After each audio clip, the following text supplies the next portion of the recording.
Hello there, welcome to Plus Talk on Plus Life, where we're all about turning positive into a plus.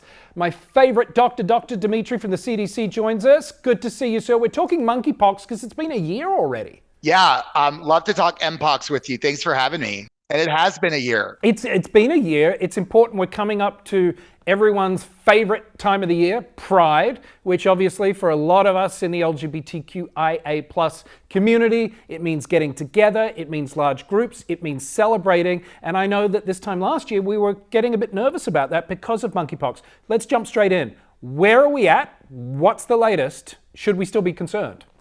Great. So we are in a way different place than we were the last time that we spoke, which I think was actually in July 2022. So we're up to 30,422 cases in the US, and we have 42 deaths. We're going to talk about those in a second because it's really important as part of the plan here. So we have seen a just massive decrease in the number of cases, like over 99% decrease from the peak of the outbreak that happened at the very beginning of August. That's really good news.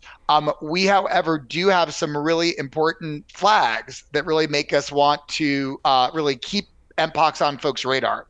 So the first is we have really good modeling. So mathematical models forecasting.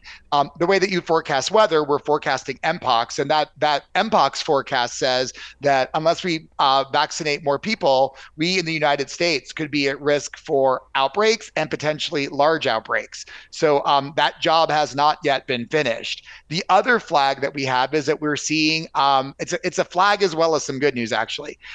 We're seeing a cluster of cases in Chicago, and many of those are among vaccinated people. So that raises a flag, which is what's going on with the vaccine, but also like, how is the vaccine working? At the same time, we've released amazing amounts of vaccine data through CDC, and that data really shows that the vaccine in 2 doses has a really good level of protection. 0 doses, 0 protection, 1 dose, better protection, 2 doses, somewhere between 66 and 87% protection, depending on the study.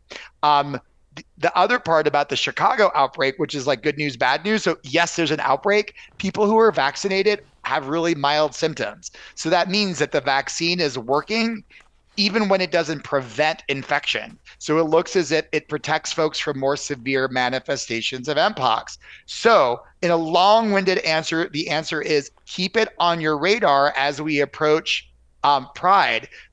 And if you haven't gotten the vaccine and you see yourself in the folks who we recommend getting it, get that first dose. If you haven't gotten that second dose, get the second dose. Okay. We also live in a world of talking about booster shots, especially in a post-COVID world. Is a booster shot something that is available or should be considered for those of us like myself who have had 2 shots and are living with HIV?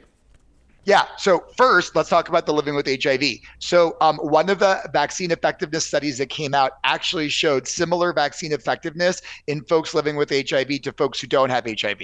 That's really important. The second component to your question about booster, there's no recommendation currently for a booster. So even though I got my second Mpox shot in August of last year, here we are in June of this year, pretty much. I'm still okay. I'm still covered.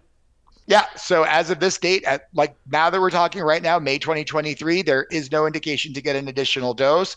Like I said, we're convening all the smart folks to take a look to see if anything needs to change in strategy. But right now, there's no indication for a change in strategy. All right, and let's just talk a little bit more about the HIV side of things, because yeah, I'd love to. How important it is for those of us living with HIV to really, again, make sure we're vaccinated. But now that we're a year into it, give us a bit more of an update on what the studies have shown, how it directly affects folks living with HIV. Karl, we have so much more information, so it's great. So we often use the word syndemic. It's kind of jargony. Let me tell you what it is. I don't even know how to spell that. When there's interacting epidemics, interacting infections that are then made worse by social circumstances. And so we have seen in real life Mpox enter as the syndemic of HIV. And what I mean by that is that what we see is that people who are, that among people diagnosed with Mpox, around 38% of them are living with HIV. When you look deeper into that group, those individuals who are not virally suppressed, not on medicines, and who have lower T cells tend to have more complications. That includes hospitalization.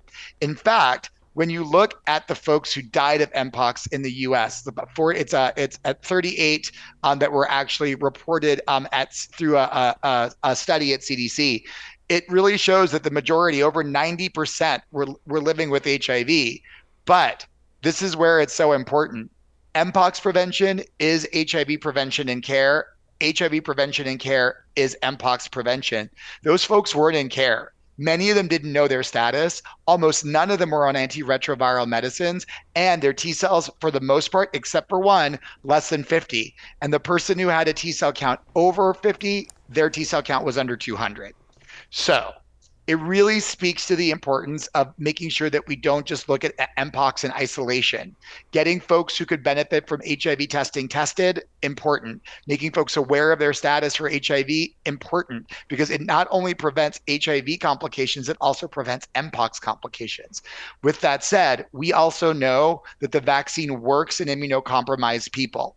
And so it's really important that if you're living with HIV and you see yourself on the list of folks who could benefit, gay, bisexual, other men who have sex with men, transgender individuals who either have had or may have more than one partner, people who are living with HIV who have any of those risks and their partners all qualify for vaccine. And all you have to do to get the vaccine is find it and say you want it. But what we also know about the people that died of Mpox, only one of them was vaccinated. So we know vaccine works to prevent infection, and when it doesn't, it prevents severe outcomes, even in people living with HIV. So thank you for modeling excellent behavior, Karl. So, but everyone else follow Karl's lead. And if you haven't gotten your first dose, get it. If you haven't gotten your second, finish the job and get that one. Yeah, I would say in the vaccine department, follow my lead. I'm not sure I'm the bastion of smart choices otherwise. You kind of touch it. Vaccine supports your choices whichever direction they go in. Correct. Which is good. And you sort of touched on it a little bit there. In the last few moments I've got you. It is still relatively easy for people to get this vaccine. How is it sort of I can go into my local CVS or Walgreens or Walmart now, or do I have to go through special clinics? You know, a lot of people don't want to go into LGBTQ centers. How easy? Where can I get it? So for the most part, the vaccine has not made it into pharmacies because of pretty much very sort of complex issues around sort of what works in a pharmacy from the pharmacy perspective. Okay. So that's really important to say. So I wish I could say you could walk up to Walgreens and get it, but what I can say is that there's a vaccine locator that is available on the CDC website. Also accessible from mpoxvaxmap.org, so mpoxvaxmap.org, and that will also lead you to the site to be able to look at the locator. There are multiple types of sites that are actually carrying vaccine, from routine health providers all the way down to sexual health clinics. So there are definitely options, and I think one of the important things that we did is that we very clearly messaged to the folks who are vaccine providers that they don't have to sort of grill you on your sex life to see if you qualify for vaccine. So walking in and saying, I want the vaccine, or scheduling an appointment and saying, I want the vaccine, that's enough to get it without additional hoo-ha. Well, listen, we appreciate that. And I, as always, appreciate seeing you and having these chats. Short and sweet, that's how we like it. But that's the latest on Mpox. Dr. Demetre, lovely to see you. Great to see. Well, great to hear you, Karl, and thanks. And don't call me short anymore. Just kidding. Talk to you soon. Thank you very much. Thanks, Dr. Demetre. That is going to do it for this episode of Plus Talk. We will put all of those fantastic websites up on the website. We'll also throw some graphics up on screen here so people know how they can go and get vaccinated. Until next time, take care of yourself. Get that vaccine if you haven't. We'll see you soon.